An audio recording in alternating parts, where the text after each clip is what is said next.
warahmatullahi wabarakatuh. Hai teman-teman semua, perkenalkan kami dari kelompok 7. Di sini kami akan menjelaskan apa teman-teman? Dampak dan bahaya korupsi. Oke, nah itu yang akan kami jelaskan. Mari kita simak bersama videonya. Guys, kalian lihat berita ini nggak? Korupsi dana bansos lagi. Apa negara ini mau maju kalau uang rakyat terus digerogotin? Gila ya, mereka yang korupsi kenapa masyarakat kecil yang nanggung? Akibatnya banyak anak-anak yang putus sekolah, terus bansos dipotong, terus jembatannya rusak. Bukan cuma itu masalahnya, gara-gara korupsi pembangunan jadi ambruk. Masih ingat ternyata masih itu mengancam banyak nyawa orang yang memang setiap hari loh. Iya, dampaknya lebih besar daripada perbedaan fisik. Masyarakat jadi tidak dapat percaya pada hukum. Benar semuanya, tapi ingat bahwa korupsi bisa melambatkan pertumbuhan ekonomi negara. Jadi korupsi itu bukan hanya merugikan uang negara ya, tapi juga mencuri hak hidup manusia dan bangsa. Betul, makanya rantai kehancuran ini harus dihentikan sendiri. Dimulai dari hal kecil, menolak suap saat ujian dan jujur. Oh begitu ya. Setuju, kita tidak boleh diam saja. Kita harus lawan korupsi mulai dari sekarang. Berantas korupsi, jaga negara.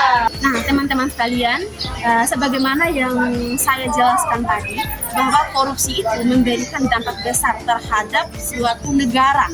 Karena apa? Karena korupsi itu sangat berbahaya teman-teman sekalian. Uang yang seharusnya digunakan untuk kepentingan masyarakat ataupun keperluan masyarakat setempat malah digunakan ataupun diambil alih oleh sekelompok orang tertentu. Bahkan dananya itu menjadi tipis karena diambil oleh mereka. Nah, dalam kehidupan nyata dapat kita lihat bersama bahwa anggaran yang seharusnya digunakan untuk membangun jalan, terus membangun jembatan, bahkan sekolah SD masih bisa dikorupsi ataupun diambil oleh segelintir orang tertentu.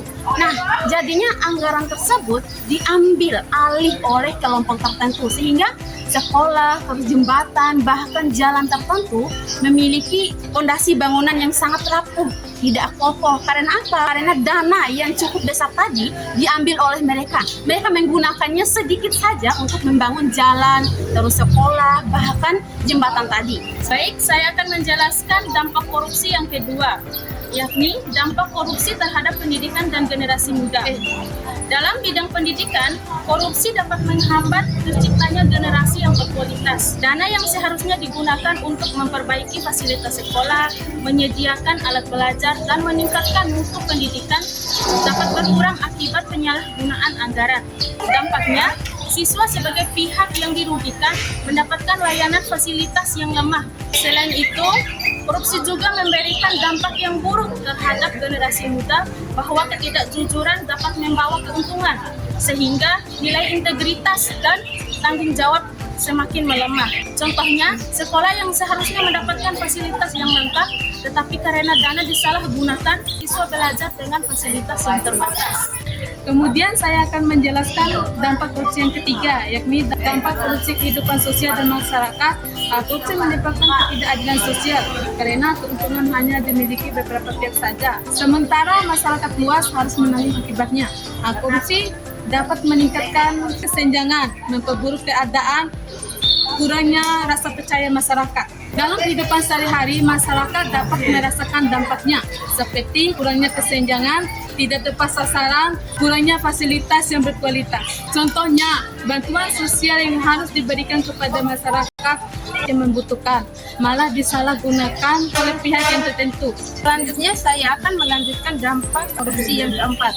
Dampak korupsi yang keempat, sistem hukum dan politik. Korupsi dapat merusak sistem hukum dan politik karena membuat kekuasaan digunakan kepentingan pribadi bukan kepentingan masyarakat. Ketika pejabat atau lembaga terlibat dalam korupsi, kepercayaan masyarakat terhadap pemerintah. Korupsi dalam politik dapat juga melahirkan pemimpin. Korupsi dalam politik dapat melahirkan pemimpin yang tidak benar-benar memperjuangkan masyarakat, tetapi lebih mengutamakan kepentingan kelompok tertentu. Contohnya, masyarakat menjadi kurang percaya terhadap politik karena keputusannya itu selalu berpihak pada kelompok tertentu. Baik, saya akan menjelaskan dampak korupsi yang terakhir. Bahaya korupsi terhadap moral bangsa dan upaya pencegahan. Bahaya terbesarnya bukan hanya kehilangan uang, tetapi rusaknya nilai moral bangsa. Korupsi menunjukkan hilangnya sikap jujur, tanggung jawab, dan kepedulian terhadap orang lain. Jika korupsi dianggap biasa, masyarakat akan terbiasa dengan perilaku yang tidak jujur dalam kehidupan sehari-hari, mulai dari hal kecil dan merugikan orang lain. Adapun beberapa upaya pencegahannya, yang pertama, membiasakan sikap jujur sejak dini. Kedua, berani menolak tindakan yang tidak benar. Yang ketiga, meningkatkan transparansi dan pengawasan. Yang keempat, meningkatkan nilai integritas dalam sekolah, keluarga, dan masyarakat.